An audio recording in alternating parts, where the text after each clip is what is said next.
imaging showed a large cystic lesion in the neck head area, and they were concerned about on imaging if it's a serous cystadenoma. And to my understanding, it was just an incidental finding. So I see you have a EUS image there now. Is that right? Yes. Got it. Okay. Great. So you just see the EUS. You don't see endoscopy, which is totally fine. The way I usually do a quick EUS examination is take a look at the GE junction, move my scope towards the opposite wall of the stomach, suction, and then what that does, and big wheel towards me, will take me straight to the left lobe of the liver. And you see here that left umbilical vein here. I won't go through the segments of the liver, so I'm just going to do the quick pancreas exam. I've been told I don't have much time, maybe just a few minutes. So by rotating the scope just to the right, if I put a flow on there, you see there is no flow in this area. This is the pancreatic duct. It's a little bit bigger than I would have expected. And so, but we don't see any cyst in this area. I'll take the Doppler off just for a second. I'm right in the body of the pancreas to, yeah, I'll keep that there. Right at the body of the pancreas, you see the duct, a pancreatic duct, to go towards the tail. I'm just literally rotating my scope clockwise and gently controlling it, pulling it back. So that's where the tail is. And you see the splenic left kidney at the bottom. And if I go further to the right, that's going to take me to the splenic hilum. Spleen right here, splenic hilum, left kidney, and pancreas is right there, pancreatic duct. Now I'm moving towards the body of the pancreas. And when I'm moving towards the body of the pancreas, by the way, it's like not very big. The parenchyma is, it's a little, some atrophy there. Duct is bigger too. I'm in the body of the pancreas. And when the duct starts falling down from here, like here is the confluence, portal confluence, and when the duct starts falling down in this area, that's where the neck of the pancreas is. So we start seeing a part of the lesion right here, and but not really seeing more than very little, maybe not even much of that. Actually, nothing there, just the duct dilated, and then if you look further down, you start seeing this big lesion right here, pancreatic duct right here, dilated. I think it's going to be close to 5 millimeter or so if I check the 4 to 5 millimeter. I agree with you. As you see, the superior mesenteric vein is crossing between actually 6 millimeter the neck and the head, and there is a wide discrepancy for the width of the pancreatic duct at this region. Yeah, and also like not much pancreas there, not much parenchyma there. Atrophic body and tail, both. And bulky head with the lesion. So right there, if I follow that further down, my duct really ends up right here. You see that where the lesion is? Yeah. So there is a compression of that.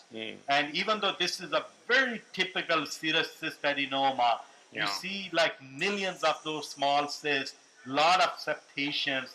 They are hyperechogenic, kind of enhancing, even though we don't have a contrast, but like they are very hyperechogenic. So this is all that lesion.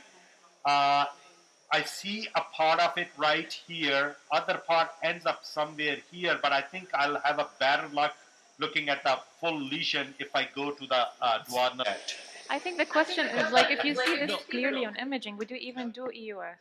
Yeah, that's I think one thing is like, yeah, that's a good question. That would be a good question. Like if there is you see it clearly and they are convinced that it's a serous cystadenoma, benign lesion, patient is not symptomatic.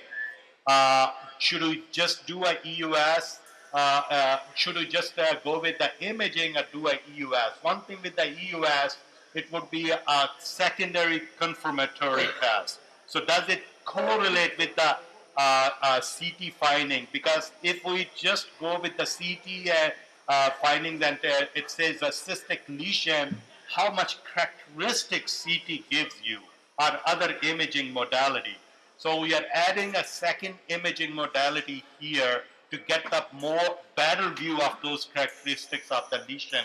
So in this case, I think it helps me now even more by looking at the lesion that it's a serous cystadenoma. So I think another peace of mind in this case, that's what I would say. Because CT cannot really characterize the cysts very well. So that would not be my imaging modality to choose anyway for these type of lesions. So incidental finding, EUS, second modality, confirmatory test. I think it would help me sleep better to do an EUS to confirm. Yeah, so and also now coming to biopsy, I will address that in just a second. Let me just finish the exam quickly and I'll address that question in just a second. So here, if you look here, I'm in the duodenal bow, by the way. So you see the pancreatic duct, which is going towards the neck here, and your rest of your pancreas is on this side. This is the body here, tail on that side. When I follow this pancreatic duct towards the head, actual head, where the head starts, and towards the ampulla, I lose that duct, and I run into this big multicystic lesion. This is very, very typical of serous cystadenoma. There are some macrocysts.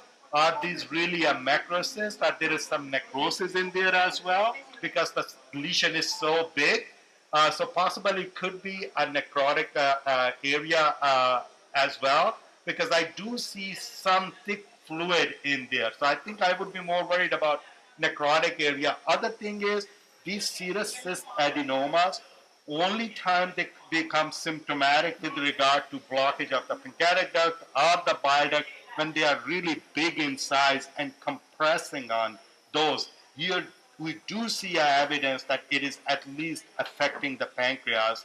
There is atrophy, dilated pancreatic duct, not much parenchyma, so leading to features of chronic pancreatitis and can put patient at risk of pancreatic insufficiency. To be honest with you, I haven't even seen the bile duct here yet. Maybe this is the bile duct right here, right there, and being compressed, right there, and then it goes up. So yes, so that's what it looks like. So it's compressing. I don't think the LFTs are high, so not causing a biliary obstruction, at least, but it is causing an effect on the pancreas. Now coming to biopsy, I think we already have talked about that. Dr. Palazzo has a really good lecture there. For serous cystadenoma, it is such a typical lesion.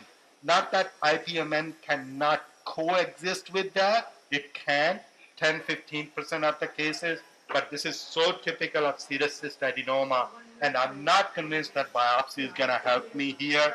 If I do biopsy, it's going to be all really blood in that tissue because they are so vascular that it's and when it gives you a good tissue, by the way, that is so typical. You see fibrous strands under the microscope and like a branching of that fibrous strands under microscope. So very typical biopsy specimen when you do it, but I'm not convinced here that I need to.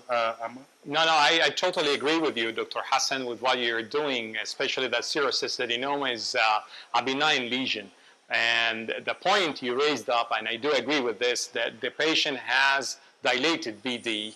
And the question is, has the patient experienced any attack of pancreatitis before? Because this would change the decision for treatment later on in those patients. But as long as there is no compression, we will not do biopsy, and the patient will totally have a benign disease.